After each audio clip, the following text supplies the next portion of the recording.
Hainan Island incident. A Chinese fighter and a U.S. surveillance plane collided.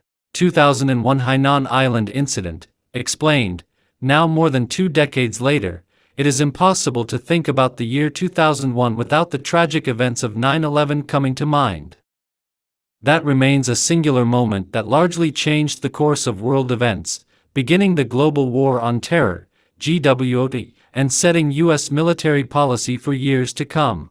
In fact, it was only last year that the United States' longest war, the conflict in Afghanistan, which began as a result of the September 11, 2001 attacks on the World Trade Center and the Pentagon in Washington, D.C., finally came to an end.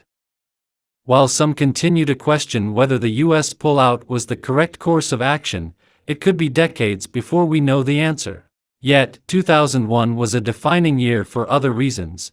It could be argued too that a now largely forgotten and overshadowed event may have emboldened China, and laid the foundation for what is now becoming Cold War 2.0. No April Fool's joke. George W. Bush, who won a contentious race for the White House, wasn't even 100 days into his presidency when he faced a significant crisis on April 1, 2001. A United States Navy EP-3E Ares II signals intelligence aircraft collided with a People's Liberation Army Navy Plan J-82 interceptor fighter jet in mid-air, sparking a major diplomatic crisis. The EP-3E was operating over the disputed waters of the South China Sea about 70 miles, 110 kilometers, from the People's Republic of China, PRC, island province of Hainan, as part of a scheduled 6-hour mission. With just an hour left in its flight, the EP-3E was intercepted by 2 J-8 fighters. According to the official U.S. military reports, the planned fighter veered aggressively close on its third pass, resulting in a mid-air collision that killed the Chinese pilot, Wang Wei, and crippled the U.S. Navy aircraft, which was forced to make an emergency landing at Lingshui Airfield in Hainan. Beijing detained the 24 American crew members and maintained control of the damaged aircraft. Before landing, the crew had jettisoned documents out of an emergency hatch and even destroyed some signals collecting equipment to keep it from falling into Chinese hands. However, it has been reported that the crew hadn't actually been trained in how to get rid of the equipment, so they resorted to pouring coffee on the electronics. American and Chinese military officials dispute the exact cause, but the American pilot, Lieutenant Shane Osborne, has maintained his plane was on autopilot, making it impossible for him to have made a jarring maneuver. According to the second Chinese pilot who served as wingman for the Wei, however, the American aircraft had made a sudden turn. What is important to note is that the flight data has never been released by the Chinese government, suggesting they have something to hide. The U.S. crew was taken to a holding area and interrogated for 11 days. Fortunately, they faced no unruly treatment, and by some accounts, the crew and their Chinese guards even shared a few jokes.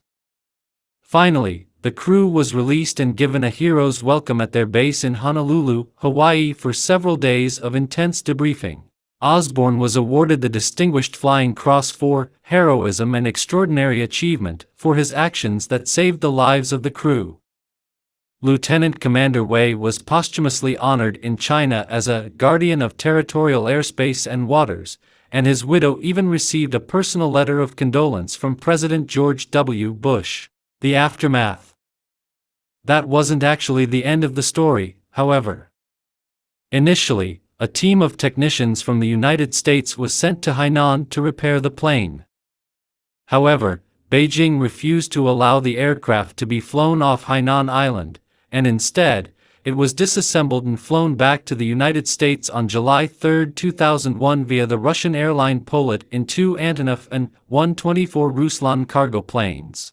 The United States eventually paid for the dismantling and shipping of the aircraft, as well as for the 11 days of food and lodging supplied by the Chinese government to the plane's crew. The total amount was $34,567.89. Beijing had also demanded $1 million for the loss of the J-8 and the pilot, but the U.S. declined and no further negotiations were held on the matter. For a while, China stopped its aggressive monitoring and intercepts of U.S. aircraft, but Beijing may have played a long game while the United States was distracted by the aforementioned events of 9/11. Low-grade military clashes steadily continued, including a naval dispute in early 2009.